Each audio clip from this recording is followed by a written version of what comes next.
Hi all, Saram. So my name is 𝗪𝗲𝗶 and I'm currently working in a company called 𝗪𝗲𝗃 as a vice president in the reinsurance domain.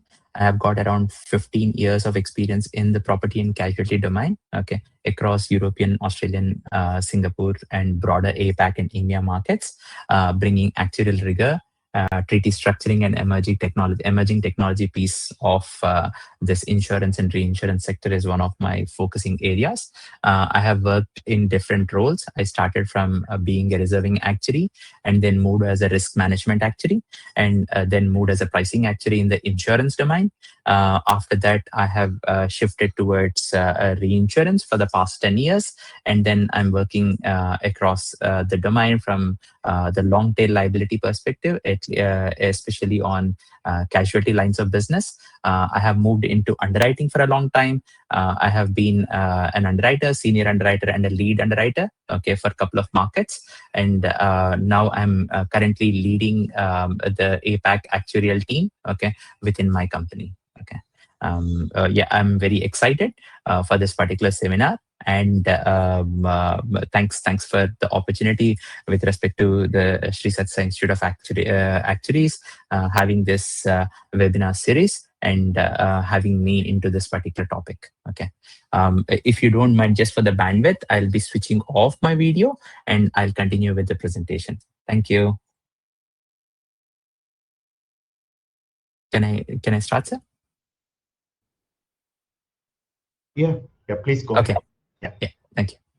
So today what we will be covering is basically like around 8 aspects. We'll start with a reinsurance, a quick primer. First, can you see my screen? Is it visible? Yes, yeah. Okay, good. So we'll start with a very quick primer about what is reinsurance, what this industry is uniquely ripening with respect to AI. And then we will talk about the inflection point, why AI now, and then we talk about present applications of AI within the reinsurance where AI is already at work. Then we'll talk some important basic concepts of AI related fine-tunings and RAG frameworks, how it is being adapted into the reinsurance domain. We will talk, my interesting topic is about agentic AI and then the REACT loop, the reinsurance actuarial REACT, we have named it as. And then we'll talk about future outlook. And by future outlook, I'll be talking about the next 10 years first, how I'm envisioning. And this 10 years can be 5 years with the recent adaptation, how it is happening. Also, we will talk about the challenges, the governance related issues, and then we will close this particular topic and take on to the question side. Feel free to chip in with respect to burning questions, but I would be requesting all of you to first focus on the download of the information, what you get through this webinar series, and then we can have a Q&A at the end. That is my preference, but if there is any burning question, please feel free to reach out to us. So we'll start with reinsurance. As you can see from the global reinsurance premium as of 2024, we have got around $700 billion US dollars being flown through global reinsurance premium. 60% of their workflows are still manual or semi-manual. And we have got an AI unlocking potential by 2030, at least by $40 billion to ensure that we can utilize the AI. So what is reinsurance? Insurance for insurers. What insurance companies do is they transfer portions of their risk to reinsurers, reducing the chance of paying a very large obligation as it falls due. The business is inherently data intensive. We do pricing, reserving, treaty structuring, we do claims and capital modeling, and all depend on vast historical and real-time information what we get. I have mentioned a couple of key global players in this market. Why AI now? This is the inflection point. We traditionally actuaries have used GLMs, regression, and Monte Carlos for simulations for decades. Now, what changed? The quality of the data has changed. The quantity of data has changed. And the accessibility of data combined with the exponential gains in the ML architectures have changed. Now, if we go slightly a deeper one, what do I mean the quality of quantity of data has changed is we have got alternative and satellite data being available. For example, remote sensing, IoT, Internet of Things data, weather stations, social signals. These all can be utilized in a real-time risk feeds for understanding the hurricanes, wildfires, floods on the property side. Now we have got a deep learning and foundation models advancement. We have got LLMs, we have got transformers, we have got neural networks reasoning over text, images, and time series data simultaneously. We have got the third pillar where cloud computing is available at scale. We have got petabyte cat models, stochastic scenarios, and ML training jobs at fraction of legacy infrastructure costs. Earlier, the legacy systems used to be a real cost-bearing, cost-hindering aspect. Now that legacy infrastructure has been available at a cheaper rate relative to what we used to see at before. Now the data standards have been introduced and there are APIs which are taking care of this unified data platforms. We have got ACORD, Open Insurance APIs. They are utilizing, they are easing out the interoperability and the cross-industry modeling across the value chain. So this is the point. This is the inflection point where we should think about AI. Now, where AI is already at work, we have got 8 different applications what I'm going to talk about, but I have segmented this with the technical aspects on the top and the governance and the operational risk aspects in the bottom. We have got catastrophic modeling, which augments the RMS or AIR. These are the commercial catastrophic modeling softwares. What they do is they take satellite and sensor feeds and they outperform on the secondary perils. I would explain what is secondary perils a little later if you are interested, but this is something which is utilized for catastrophe modeling. On the underwriting and pricing, we are currently utilizing for the personal lines of business such as motor, home insurance, and travel insurance, models like XGBoost, Light GBMs, neural nets, and capture the nonlinear interactions on the GLM Smiths. Now we have got a commercial line section where I will talk a little later. We are trying to achieve, or we are working on with respect to AI on the claims triaging.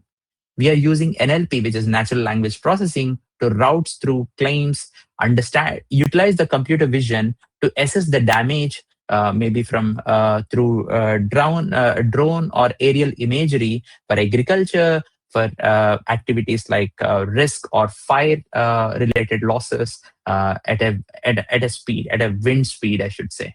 Okay. We have got reserving and IBNR, which is another technical piece to understand how much amount of reserves you need to place in. Okay, and this area is also changing very stochastically. So it is being utilized with Bayesian machine learning models, time series helping us to detect the anomalous development patterns and then helping us to come up with the right amount of reserve amounts which we need to place in. This is towards the technical piece where present applications of AI in reinsurance is working upon. Now we have got another aspect where we are talking on the quality of the contracts. So this comes as a treaty review. What it does is, again, it uses NLP, it extracts terms, exclusions, limits, and it collapses this entire work from days to hours. Then we have got fraud detection. Fraud detection is one of the most important data imbalance problem where we are, where a lot of money has been utilized, or a lot of money has been utilized to either detect the fraud or prevent the fraud. This is one of the areas where AI is prominent. We are using graph neural networks to identify coordinated fraud across the cedent portfolios. Then we have got portfolio analytics as a management information. We are having a live accumulation monitoring. We are trying to have a rebalancing recommendations, which we are talking to each portfolios, and then we are giving the similar portfolio analytics information to the management to make decisions. Then we have got external reporting requirements, which is especially we have got external stakeholders such as auditors, regulators, who are very key for us to ensure that we are functioning in the interests of protection of policyholders' interests. So we have got automated Solvency II, IFRS 17, Lloyd's regulatory pipelines being developed by utilizing the AI in reinsurance. I want to give a good reinsurance value, AI, how it is utilized across the reinsurance value chain. So I have started from the basic primitive step of the value chain stage where we need to assess the risk, we need to do a risk assessment and understand the exposure. What is the AI technology which is being used? What is the real business benefit? And where is the maturity level with respect to this value chain on this stage of the value chain? So as you can see, risk assessment exposure, we have got maturity high because it requires real-time exposure monitoring, and it reduces why it is required is basically it reduces the uncertainty. The pricing and underwriting, you need to give an accurate pricing and understand what is the tail risk, because we deal at a very high level. For us, tail risk capturing is very, very important, okay? Because we come at a stage where the small claims are being tackled by the insurance companies, and the large claims are the ones where we require our expertise. To structure the treaty, okay? So we wanted to structure the treaty in such a way which is beneficial for the insurer and give an optimal capital management solution, okay, through our reinsurance, okay?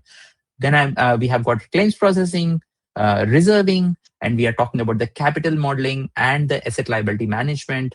And we talked a specific one where it is called retrocession, which is more complex, where reinsurers take another reinsurance cover. Okay, so that is another topic which is very complex. And of course, like that is still in the emerging stage from the maturity level. And then, of course, we have got regulatory and compliance pieces where we are talking about automated pipelines being generated, talking about regulatory technology on the NLP being developed, because it would give us a lower compliance cost. And then also it is easy to make it auditable for the auditors. Okay. This is one of the like very likable slides for me in the sense of giving the entire value chain of the reinsurance and how AI technologies can be utilized. We talk about some basics. In this basics, I wanted to cover two important concepts. How we can utilize, because we are talking like AI technology and other aspects, but we are not talking like how AI does this and where we can optimize this particular technology to be beneficial for us to make the domain specific recommendations if we wanted to do. One specific topic on that is how can we fine tune. I will talk about what is fine tuning, but what is like if we try to think about it, what we are trying to do in common language is we are adapting a general purpose foundation models to the language of reinsurance. That is the common parlance which I wanted to address on. So if I try to say like what is LLM fine tuning, it's a process of taking a pre-trained foundation model which is already trained on vast general data and continuing its training on a smaller, curated, domain-specific datasets so that it learns the style, the vocabulary, and the patterns of a specialized field. In this case, it is reinsurance. We can have any type of field where we can apply this particular LLM fine-tuning as a technique. Okay. Since I'm talking about reinsurance, first we should understand why we should fine-tune it. So on the right-hand side, I try to think about a couple of aspects where we can do a fine-tuning specific to reinsurance. We have got different reinsurance products. Okay, of course, like intentionally, we did not go very deep onto the basics of reinsurance, but a couple of products such as excess of loss insurance. That means where you have a loss above a threshold where reinsurer pays it, and below a threshold, the insurer takes it. So that is one of the products a reinsurance company sells to the insurance company. The other one is quota share, where you share the fortunes. You have got like 10% of the risk being transferred to reinsurer, and the same risk where insurer and reinsurer shares the same fortunes. Then we spoke about the retro, where reinsurers takes another insurance. And then we have got technical term where we need to come up with reserves. So this specialized vocabulary is very hard to be imparted, okay, if we are using a generic model. So fine-tuning helps us to come up with this specialization in terms of what we spoke about, the styles and patterns, and try to learn from those patterns. Now, it's very important within the reinsurance domain that we understand and speak the same tone, okay? Be it generation of reports, be it communication across the teams, be it communication within the team. It's very important for us to have a similar type of tone when we speak about. This also helps us to reduce the hallucination what we are speaking, utilizing the general purpose model on a specific related aspect. So it reduces the hallucination on the technical terms. We are also ensuring that we are getting the real policy wording conventions across the market. Why it is required? It improves the accuracy. And also it improves the quality of the market across to give a narrowed, fine-tuned policy wording rather than a broader policy wording, which increases the exposure. It is smaller.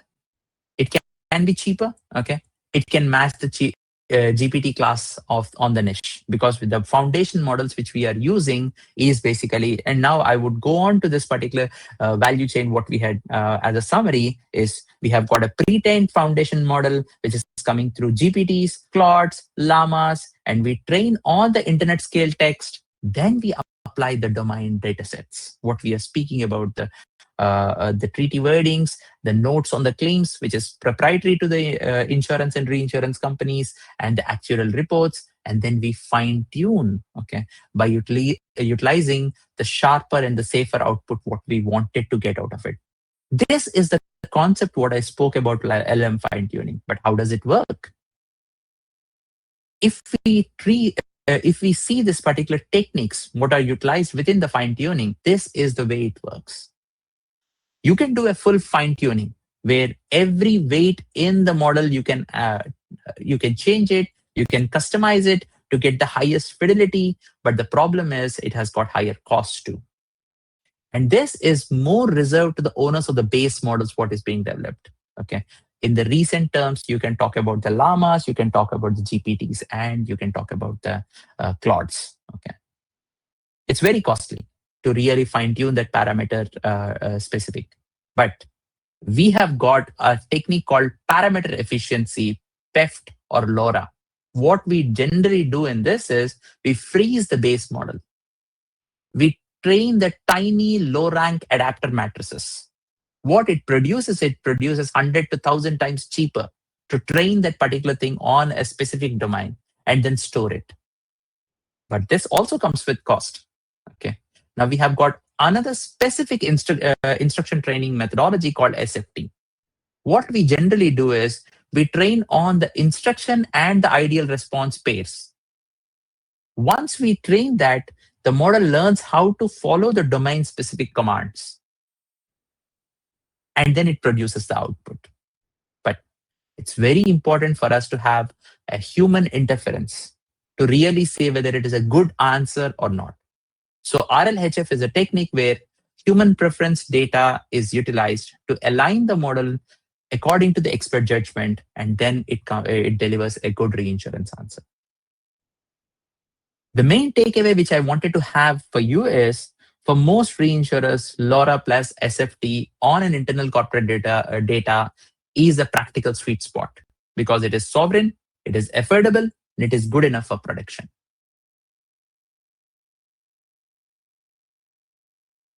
What are the applications of fine-tuning and what are the use cases currently in the reinsurance? We can have a treaty wording assistant. What it does is it models and drafts the review of XOLs, the excess of loss, quota shares, different reinsurance products, clauses, and get onto that cedent's house style kind of an outputs. And it gives us what is the better treaty wording. We can have a submission triage. Submission is something actually an information which comes us from insurance companies to reinsurance about the risks which is getting covered. Through the submission triage, what it does is it summarizes the specialized information which is coming through. It goes through the facultative submissions, it goes through the treaty submissions, extract the information and try to provide us the risk flags, consistently. Because in the corporate world, it is very important for us to generate the consistent information.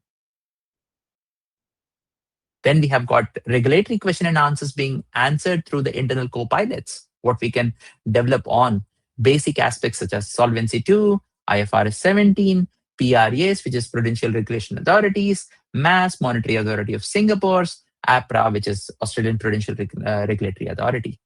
They go through those texts, they understand that particular question and answers which can come through, and when the Q&A comes through, it answers through this internal co-pilot. It acts in two ways: to answer externally and to develop the expertise of regulatory compliance internally.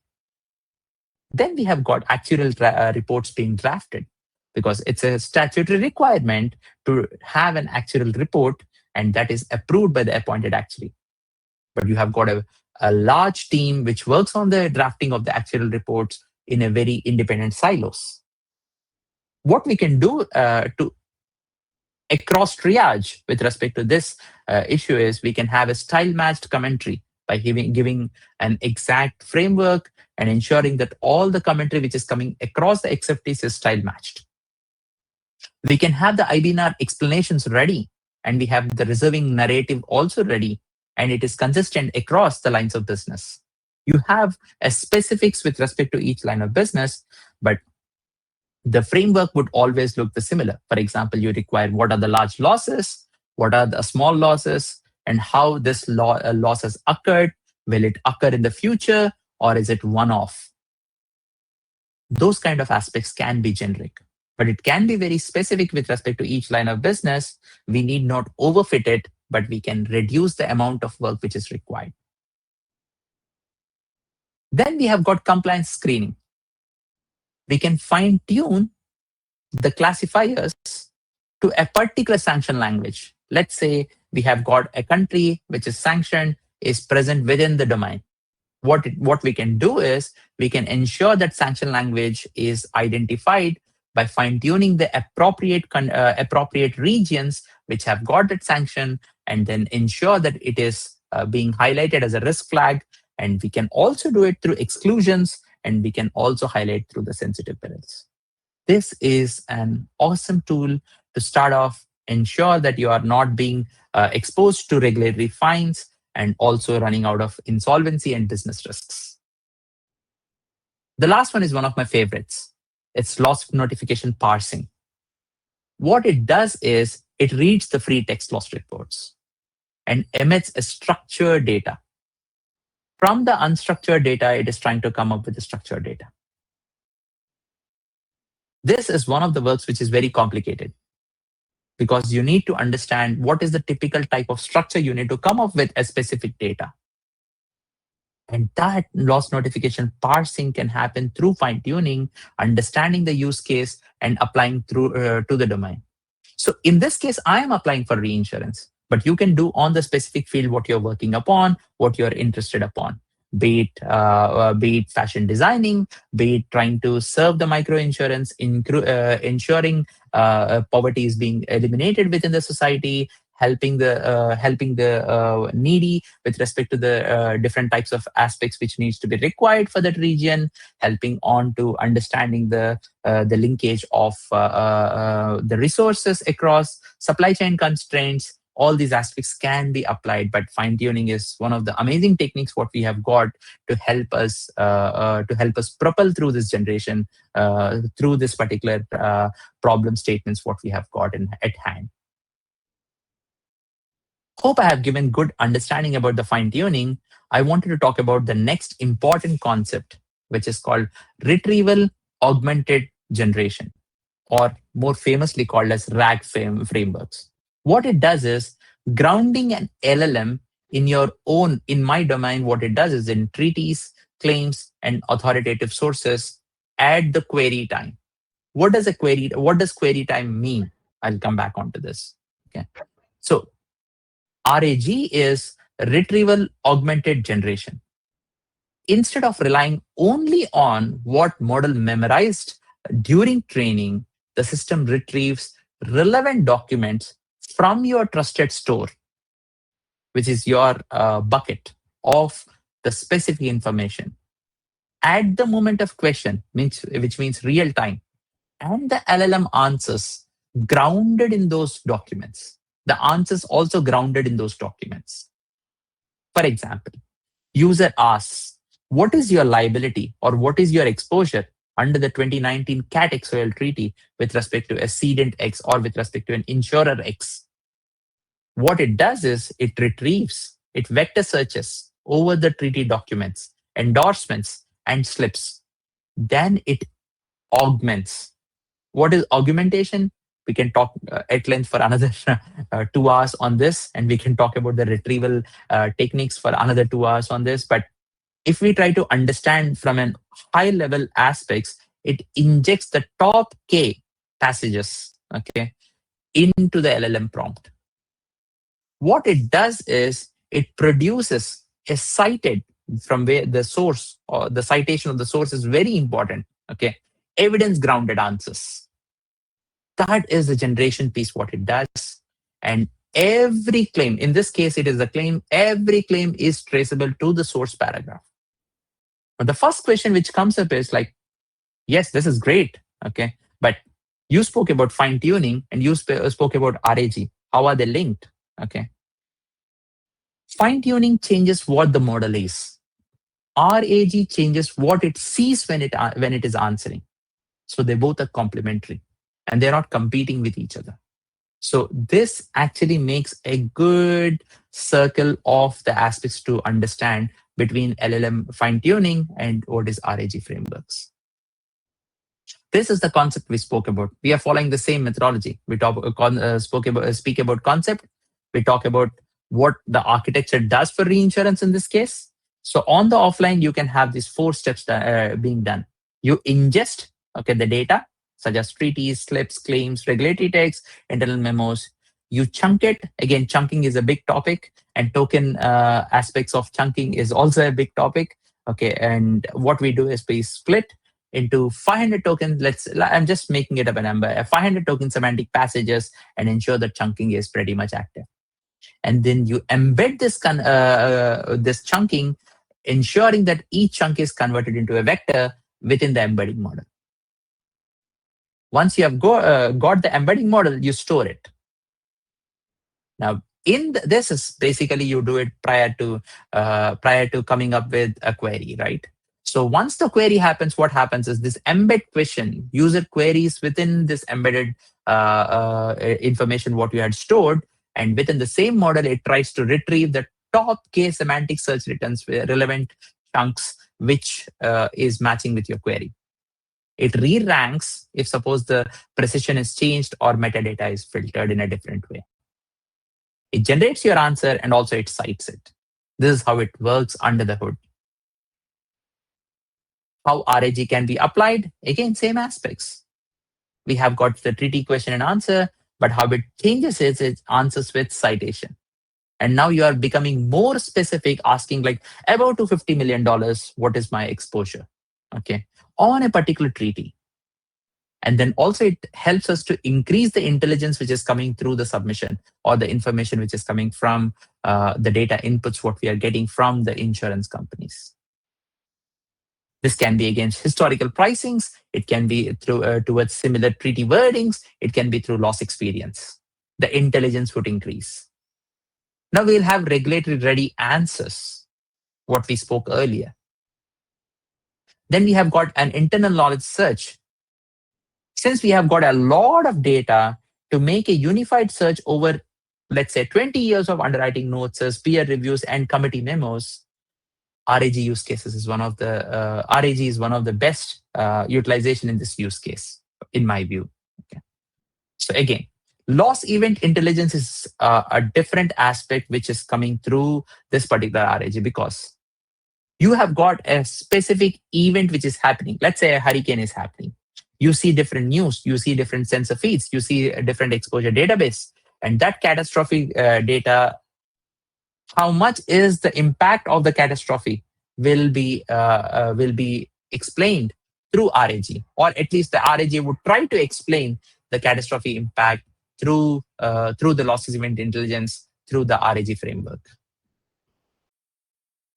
Of course, like you can have onboarding mentor where you are completely naive, you are asking plain English questions, and the system answers from the internal playbooks what you have generated onto it. So it can be a HR tool, but it can be a learning tool from a reinsurance perspective onto the RAG frameworks.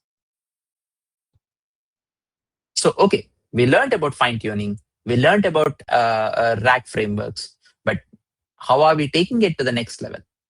That's the next question, right? So we have got a prediction to action. This is where my favorite topic comes in is agentic AI. Yeah. A traditional AI. Yeah. Do you want to take a checkpoint and ask any questions? Yeah, sure, sir. Yeah. Yeah. So, yeah, this is excellent. So before we move into the agentic AI part, any questions, any comments from the participants?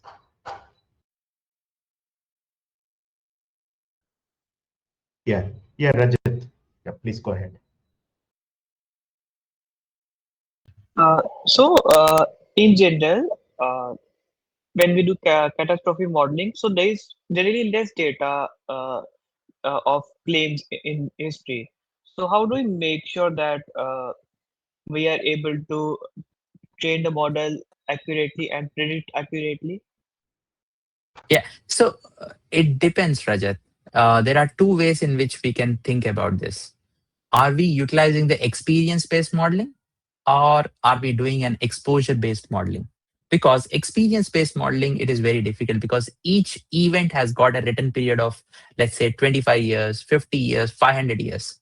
For example, there was a Christchurch earthquake in New Zealand.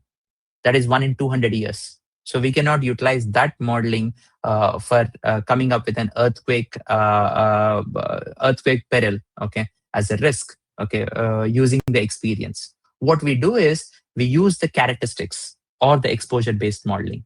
So we understand the region at which it happened, the kind of tremors it has caused, and the intensity of the magnitudes the earthquake has happened, and the platonic shifts, how it happened.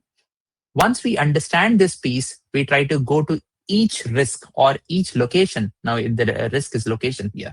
So we go to each location, we try to see whether there can be a platonic shifts. We try to run a couple of simulations through be it actually a Monte Carlo or any other statistical technique, coming up with the right scenario output, and then we come up with the loss cost. So you can do it in two ways. One thing is experience-based modeling, where it is frequency high flood models. Let's say take an example. But when it is coming to something like this, where it has got a very high written periods, where you said the experience is very low, we can go with exposure-based modeling. It answers. Yeah. So how do we make sure that the exposure model actually gives the right answer? So is there any chance that the AI would hallucinate? Good question. So when you are giving the right inputs, okay, especially for example, a technique like a fine tuning, it should not hallucinate much. Okay, but at the same time, there is a challenge of hallucination, but the hallucination risk will reduce when you are domain specific training the model. Also, just I want to add a few things. There are a good number of techniques now to avoid hallucination, and also you can actually avoid that, and then can have a check in between in a human way. So in multiple ways, because that was bringing down the credibility of AI applications across the industries. That is where you find greater techniques evolved in reducing hallucination. And also there is another major aspect is security, right? That is also being actually tackled very effectively. There are frameworks. Using those frameworks when you are building either AI applications or agentic AI, I think you find those things are fully taken care by the framework itself. so that it protects you from getting into any of the other related troubles, right? Because see, the solution also we can find through AI only, most cases. That's how actually it is built. But the process is the one which actually settles this type of the fallouts or pitfalls in AI implementation. Yeah. So I hope that answers. Right. Yes, actually, I'm able to understand a little bit how it works. Okay, great. Yeah, Jashwant. Saram sir, my doubt is when you said that when you use RAG and we input the documents that we have got from previous years, and then we input those documents and we make a conversation with the RAG, and we can assess the present situation, what's going on. Like we can have like conversation. That's what you said. So when the previous year documents, I mean the data inputs that you have given, some of the documents are false. Maybe some mistakes have been happened. So when the documents, the RAG is trained on the previous data, and the previous data somewhere it's wrong, and then you don't know that RAG documents are wrong. So how can you like mitigate that risk?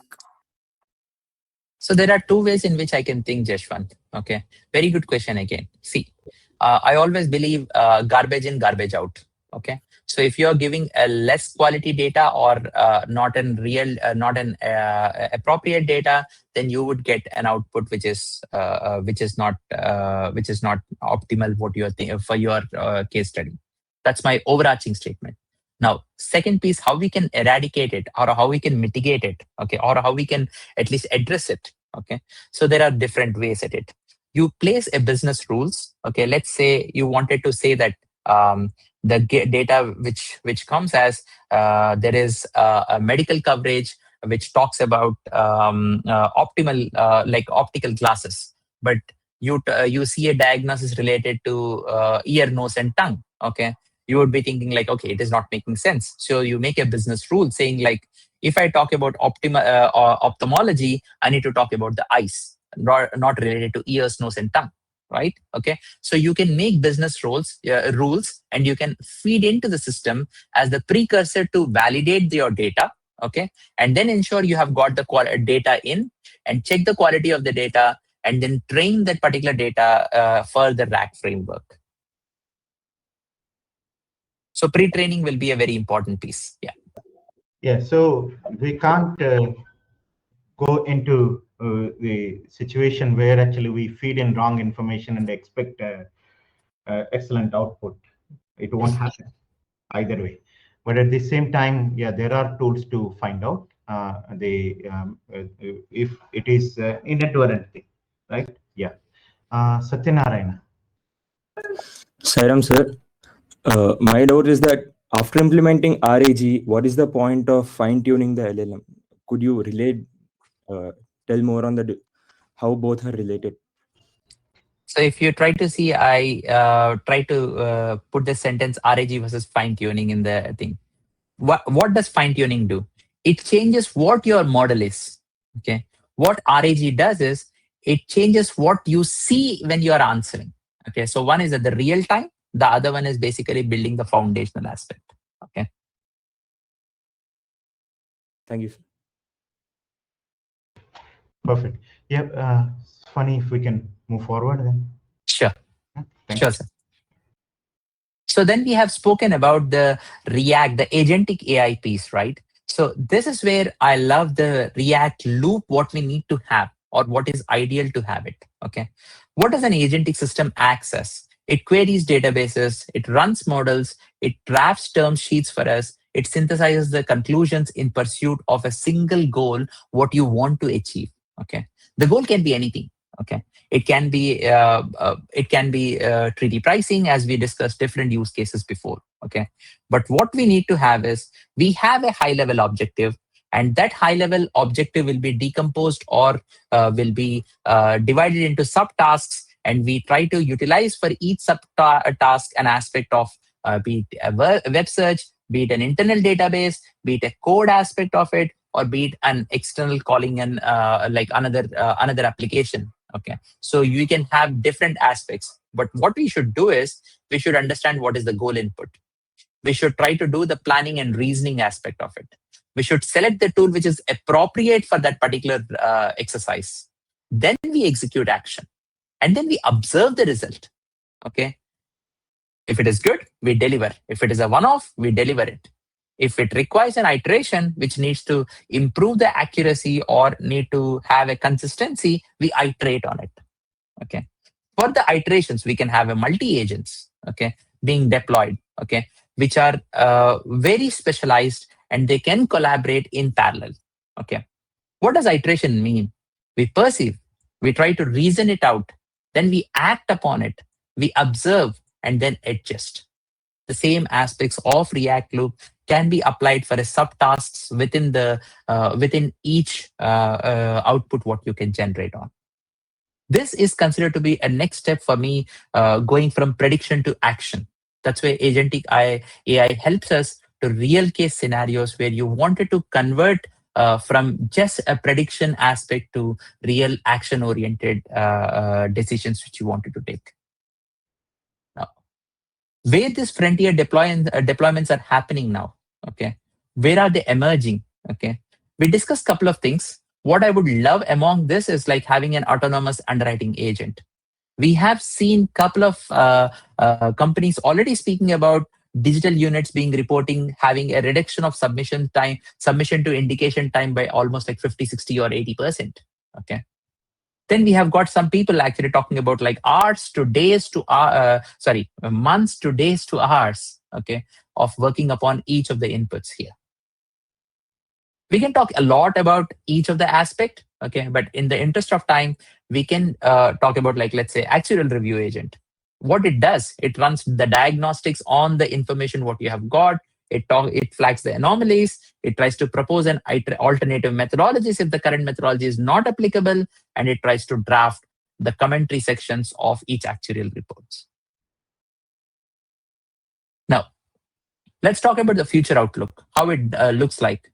And by future, I don't want to say like 40, 50 years because we don't know how it happens. So I try to put it at least like the next 10 years. What is happening now? We have got agentic pilots. We have got LLMs being utilized in the actuarial workbenches. We have got AI-assisted treaty wordings that is becoming a standard. What can happen, okay, in the next 2 years? We have the multi-agent collaborations, which will be very standard in the large reinsurance markets. What it does, it gives 40 to 60% straight through processing on the standardized class of businesses, be it home, be it motor, the ones which has got standard coverage, standard aspects. It would go very, very smoothly, at least like by 40 to 60% straight through processings. Now, in the medium term, what can happen is we can have an AI native platforms and real-time treaty pricing. These are almost like a digital twins of the insurance portfolios. Okay, having these two is like a dream come true for insurance reinsurance companies. What can happen in the long term? Majority of the high frequency reinsurance products executed almost autonomously. You can have a AI-led capital allocation that can happen in real time.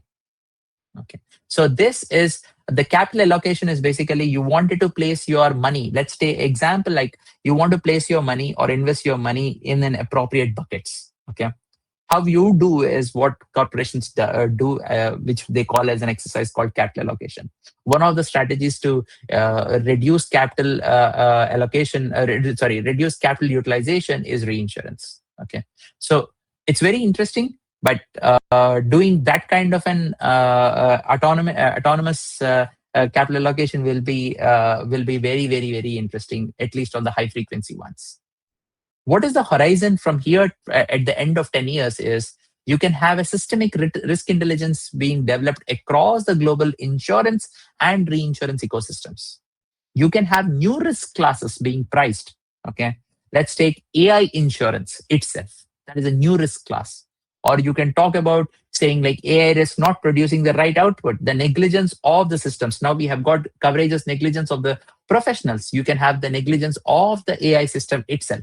which is already a new risk class which can be generated. Now, what becomes possible? You can have new products. You can have markets being enabled by AI. Out of these 6 months, what is very interesting for me and what I wanted to, what I'm wishing to have, very fervently is the autonomous micro reinsurance. The big issue within the market is affordability and availability and the decent risk management from a below poverty line or across the poverty line, 80% of the mass, okay, who are unable to buy insurance and unable to do their risk management. I want the AI agents to run their entire micro insurance programs in the emerging markets from end to end. If that autonomous aspect is achieved, okay, that is one of the aspects where we can contribute more and ensure that that kind of an agentic AI can be developed, which is very important and very essential in this current world.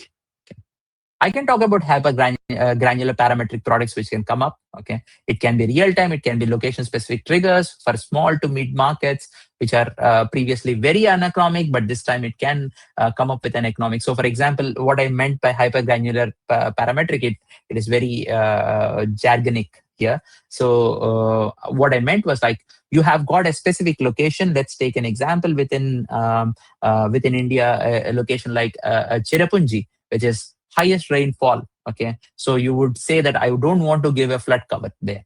Okay, but you can identify within the Cherrapunji where you have got at an high altitude homes where it is not affected by flood, and that can be done at a real time. Location specific triggers can be utilized and then come up with previously uneconomic situations being economic here.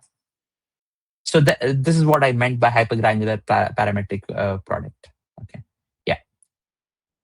So, but everything is good until now, but there are challenges and there are considerations what we need to take.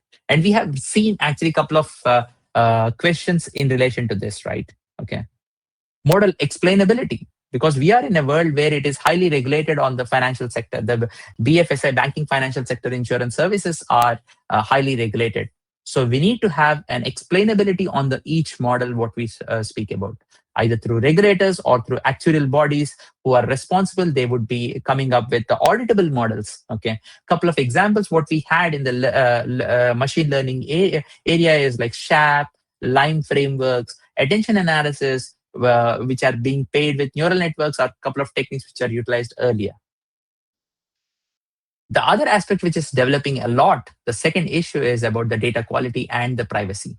We have just spoken about the data quality, how it can impact. Okay, and there are data privacy related regulations which are coming through, and one of the examples is GDPR, what we are talking on, and competitive intelligence concerns.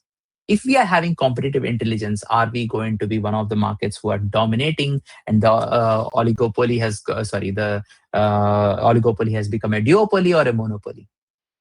So the competition itself dies, and that can be one of the concerns within the market. Then we have got agentic AI liability itself. When an autonomous agent like this causes loss, who is liable? Is it the developer? Is it the reinsurer? Or is it the person who has approved it? It's running in the gray area. Who is the person who is liable for it? Or who is which is the one branch which is liable for it? And we have got a systemic bias piece, what we spoke about, okay, and also the correlation aspects. You trained on the similar data, okay, exactly what we discussed, garbage in, garbage out, okay. We have got this particular risk being mispriced, okay, and then we have to take in that particular mispricing risk going forward because we are training the data onto the same thing. And then we have got another people risk where we have got talent transformations. The actuaries and underwriters, okay, should add to the ML validation and to the data engineering in this particular aspect. Okay, what will happen? The agent design to their core toolkit. Okay, and how it changes in the future. So we need to ensure that there is a transformation of actuaries and underwriters into this particular frameworks, and how they contribute might differ or might change. Okay, but the principles will not change. Okay, and now there is a big risk of regulatory lag. Okay, the current frameworks can become obsolete and they are not real time. So you will always have a lag between the regulation which can come up and the implementation associated with it. And there is a high risk what can happen until the guidance is in the nascent stages.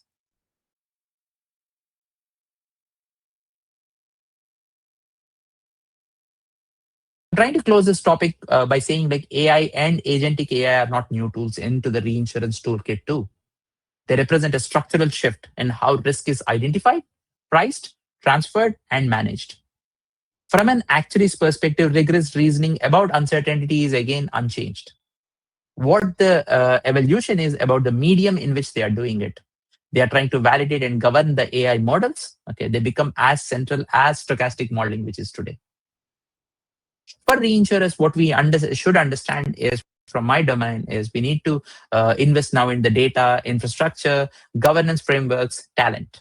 Okay, these are the principal adoptions what we need to take in so that it compounds very competitively. For students, we need to have a fluency at the theme of actuarial science, machine learning aspects, system thinking, and because the next decade is going to reward this bridge builders.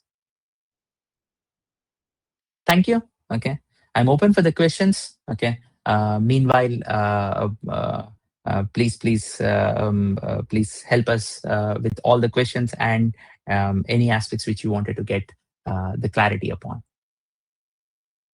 Yeah, that was very nice, Mani. So we just kept a poll for our participants to check on. Okay.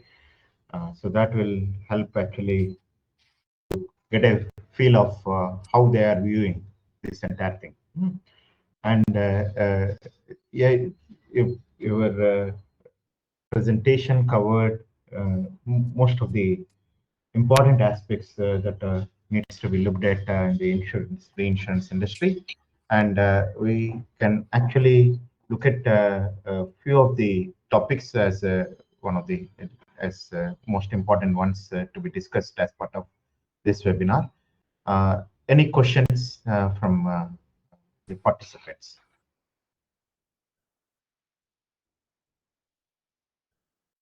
Yeah, 𝗪𝗲𝗀, can you please go ahead?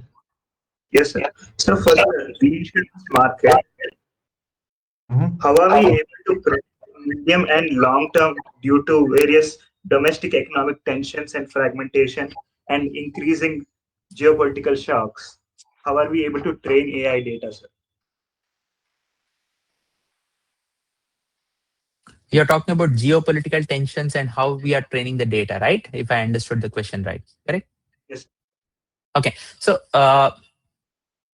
it's an emerging phase. Okay, there is a lag, definitely.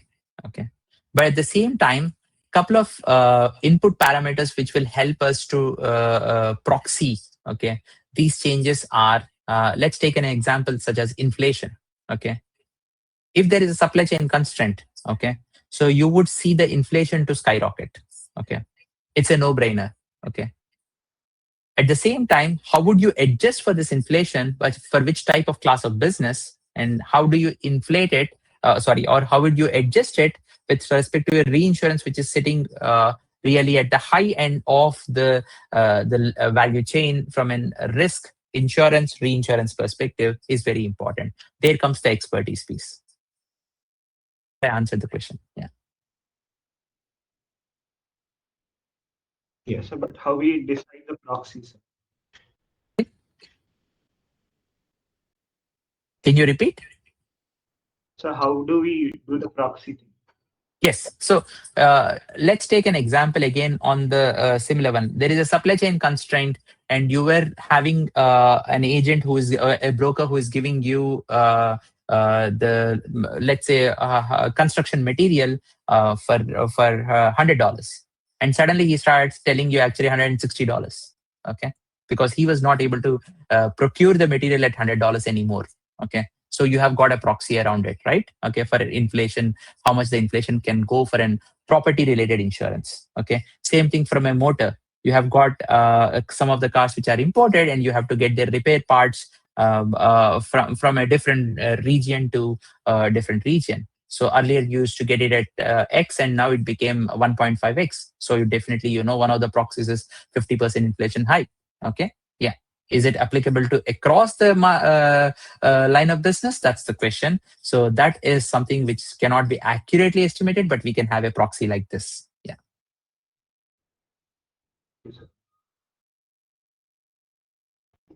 Yeah, perfect.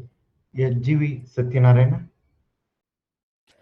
Sairam sir, my doubt is that as a student, when we are expected to know ML, DL, into what depth we must go? Like, there are people doing MTech, MSc in maths and all. So obviously they'll be knowing more than us. So into what depth? So as an actuary, should we just know the overview, like how the model works and how to interpret the output, or should we know? Should we go into the development and how they are built on matrices, etc., using linear algebra and all that? This is very interesting one. How I feel is principle-based learning. Okay, as long as you understand the principles and know how to apply those principles and concepts, okay, it'll be good. I will not say actually you should know like this much of a linear algebra, or you need to learn like deep learning and machine learning to a very deeper, in the sense where you go and write a compiler with respect to that, or write a base model or a foundation model.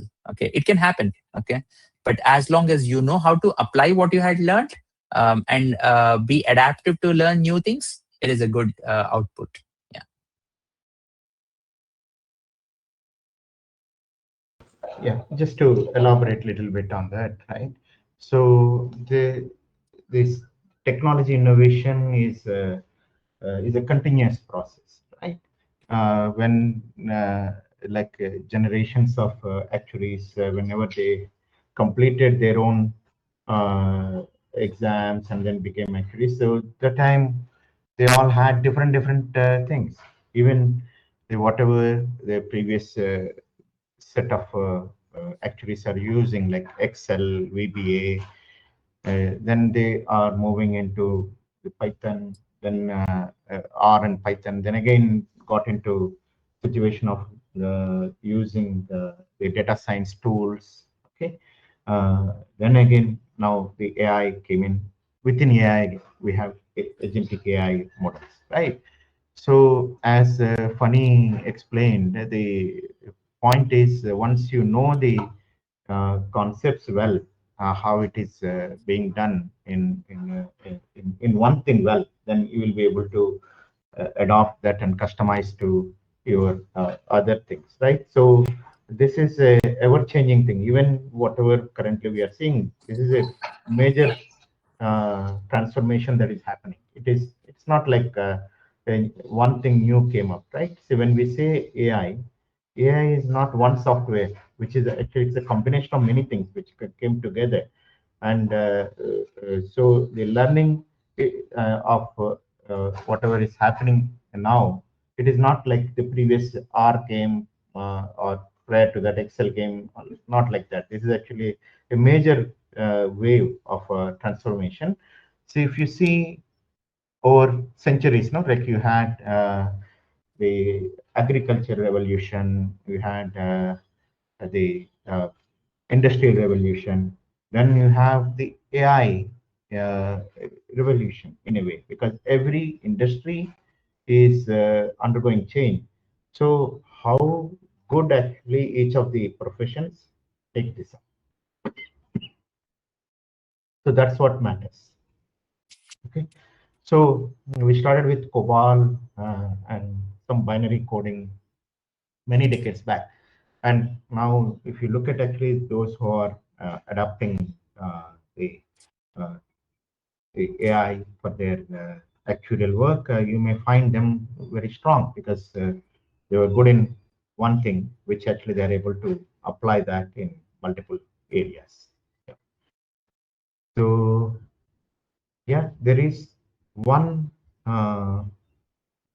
poll, okay, which I kept there, right? This is related to what you are asking, right? Which skill is very important based on whatever understanding you had in these webinars.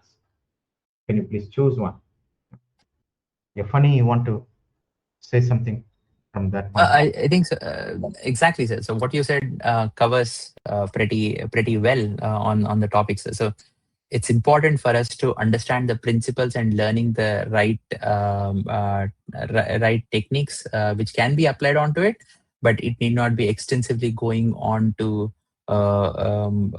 aspects where we are unable to apply and learn, just learn and leave. Okay. So for me, learn and apply, L&A works more effective for students rather than L and L. Okay, learn and leave. Okay. So that'll be my concepts around that. Yeah. Yeah, perfect. So just any other question anyone has? Yeah, Neelima. Sairam, sir. Yeah. Sir, is customer data safe when AI is used in reinsurance?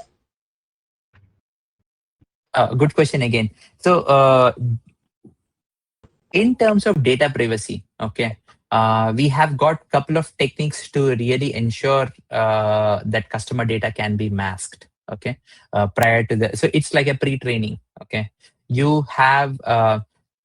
Okay, let me rephrase this particular sentence. Okay, how can you really protect customer data? That will be the first question, right? So you have got techniques to do that. Okay, before even sending to the model, what you can do is either you can mask or give permission only with a couple of users who are called power users, let's say 1 or 2, okay, who can process this customer data. Okay, once you do this, okay, you have already ensured that customer data has been adequately protected. And then you can apply the models onto it. Okay, now, if these steps are not considered or not taken into appropriate pipeline, okay, yes, you have a risk of customer data being breached. Okay, this is the same with respect to cyber. This is the same with respect to the security. As that's where I think the SSSIA spoke about the increased adoption of cybersecurity and other aspects where AI is being utilized and then it is being tested around. Okay, sir. Sir, can I ask another one? Yeah, go ahead. Yeah. So, what challenges do reinsurance companies face while using AI? So I mentioned a couple of them already. Okay, in the presentation, as you can see, these are a couple of things which we have pretty much in consideration, right? Okay, so there is no hidden agenda in terms of data quality. Take an example, because we are the second recipients of the data. For example, policyholder is the first recipient, or policyholder's data insurance is the first recipient, and they try to summarize or they try to share the data appropriately with us at a later stage. So definitely in data quality is one particular aspect which we would be focusing upon, okay, getting appropriate data quality. The second piece is the model explainability and the regulatory aspects are definitely there. Okay, right model, right output. Okay, that is another piece which is very important for us. Okay, you ask the right question, you get the right output. But if you ask an hazy question in between, you might not get that particular answer in the appropriate way what you were aspiring for, right? So these 5 are something what I would feel as the current reinsurance challenges too. Yeah. Thank you, Sairam. Yeah. Yeah, nice. So just to recap a few things.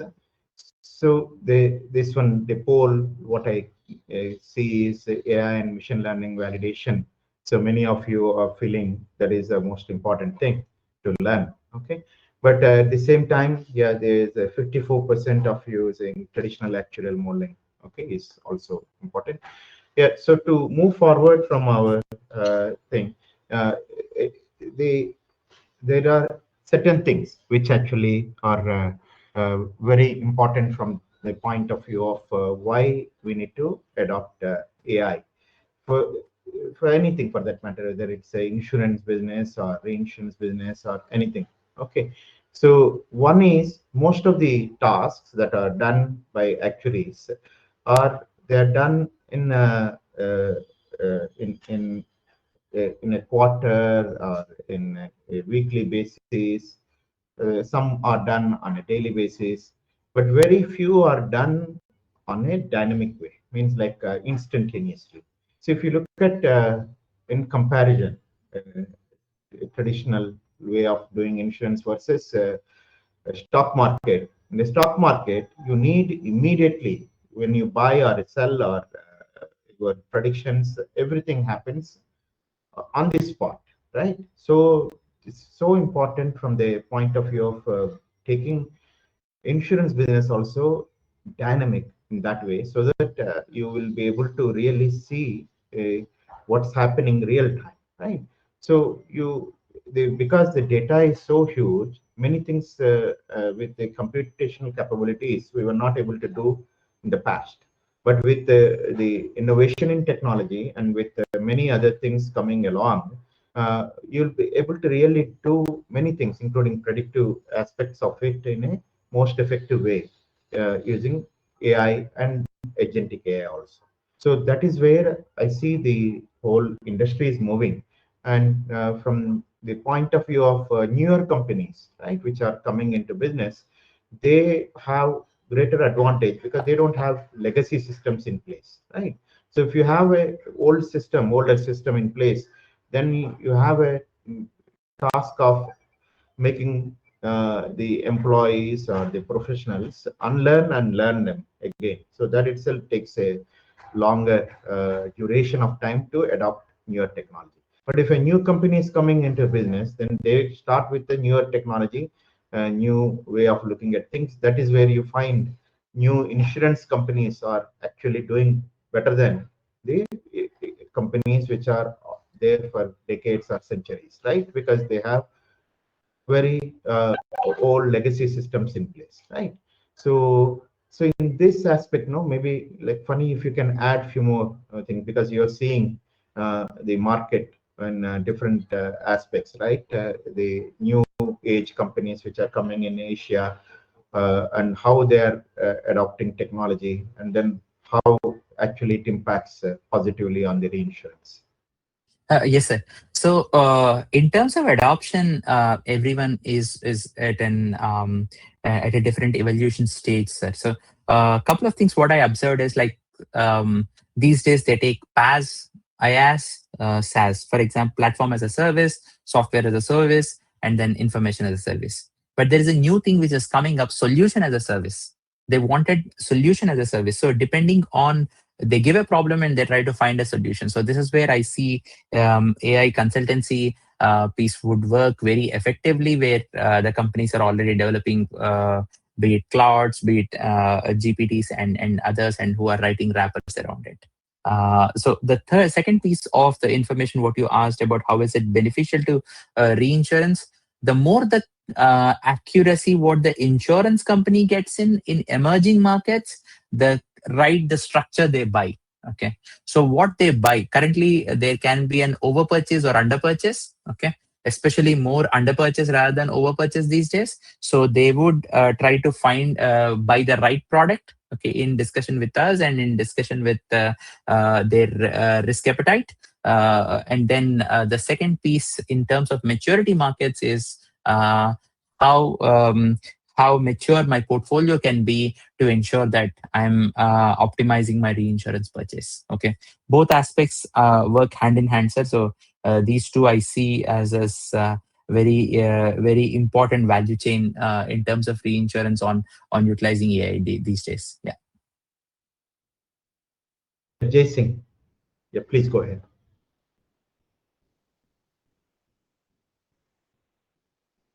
Yeah, Jay Singh, can you hear? Yep. Go ahead with your question. Salam, sir. Yeah. I had a question about cyber risk, sir, because if we are dependent more on AI, we are more dependent on our software. Our data will be there. So there is a very high chance that in case of a cyber breach or leak, it will heavily impact the company. So how is a reinsurance or even an insurance company trying to mitigate it? Yeah, Funny is expert in that. Yeah. So yeah, over to you, Funny. So, yeah, yes, Jay, actually. So everywhere there is a risk. Okay. I would start with that. Earlier, you were using Excel systems, you are using clouds, and AI is no different from a software inclusion perspective. Okay. Cyber risk is perennial. Okay. You have got ransomware attacks, you have got different types of evolution on the cyber risk. Okay, where you can see this kind of losses coming through. Okay. Now, at the same time, how you can, what is the evolution with respect to AI is, it can be a more methodical, more intertwined cyber security risk is going to be there imminent. Okay. So the current cybersecurity frameworks from an protection as well as on the risk perspective are trying to come up with the right frameworks to protect this. Okay, I'll give a couple of examples. Right, there are two AI-related cyber risks. Okay, for example, it can be prompt injection or jailbreaking. Okay, so you can look into this in the internet. The prompt injection is basically trying to ask the similar question in a different fashion. Each developed model, okay, be it Claude Opus 4.7, 4.6, or 4.7, or GPT 5.5 Pro, they try to address it to the greater extent. Okay, so this is very important to understand the current cyber risks and addressing to that specific risk, rather than thinking that the current AI software itself will cause the entire collapse of the software piece. Okay, so what we can think is, okay, two aspects what we can really think about. One thing is understanding the specific cyber related risk and addressing them according to the need. The second aspect is ensuring that that specific need is addressed and overall protection of cybersecurity is ensured. Okay, rather than going across thinking that each the entire software of AI, the entire utilization of AI is an issue. Okay, so I would consider in that way, Jay. Yeah.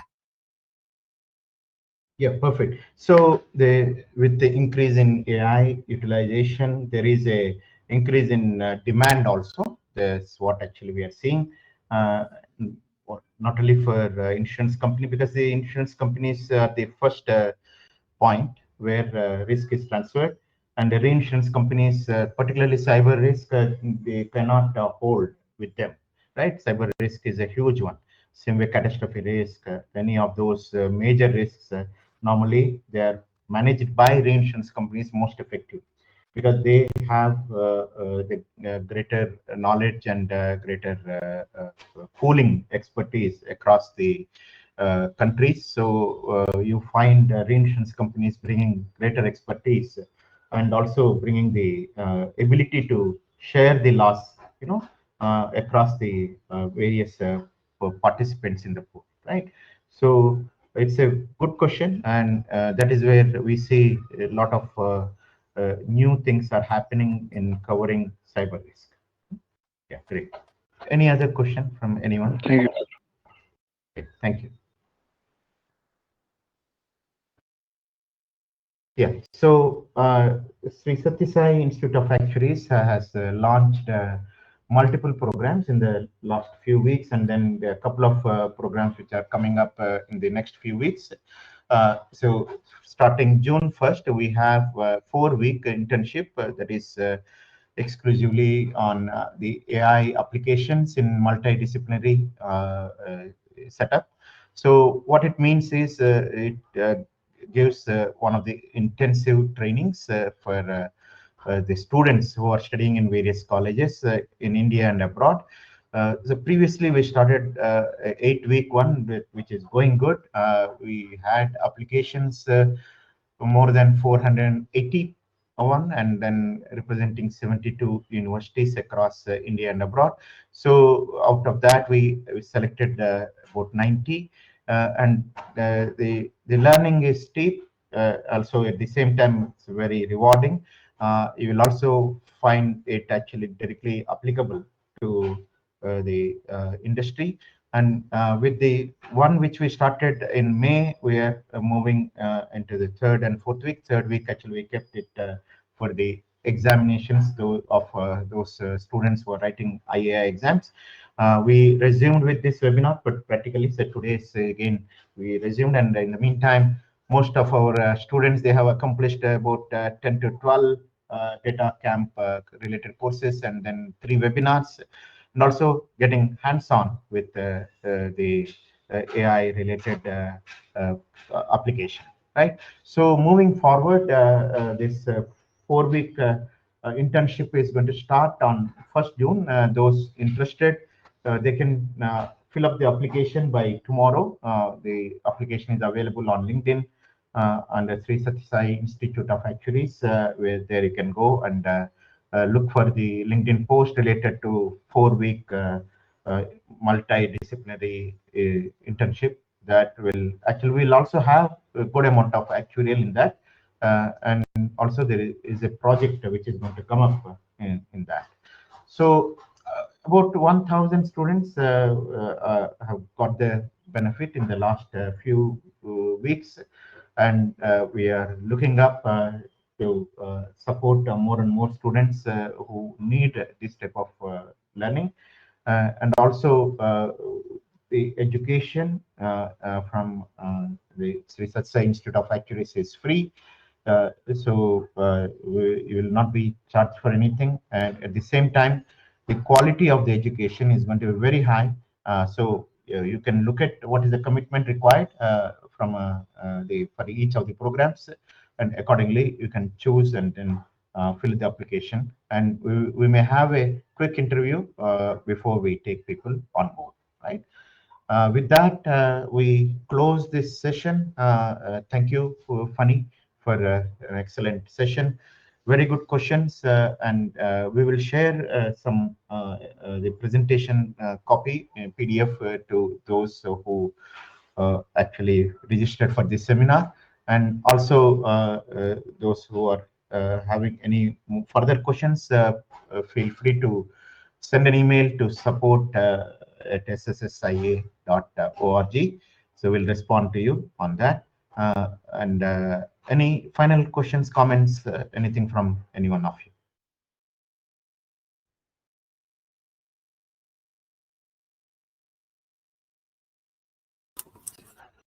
So, when will the class will resume for our first batch? Yeah, tomorrow is the last exam for IAI, so we can actually start off from Monday.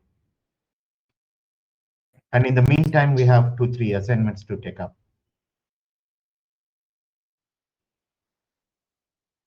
Same time, 10:30? Same time. Okay, thank you.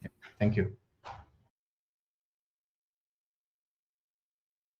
Yeah, good. So we're done with this webinar, and please put your comments, feedback in LinkedIn post that where we have announced this webinar, and your learnings, what exactly you learned from this particular webinar. That helps you and others to pick up from here, right? Thank you. Thank you, sir. Saram. Yeah, thank you.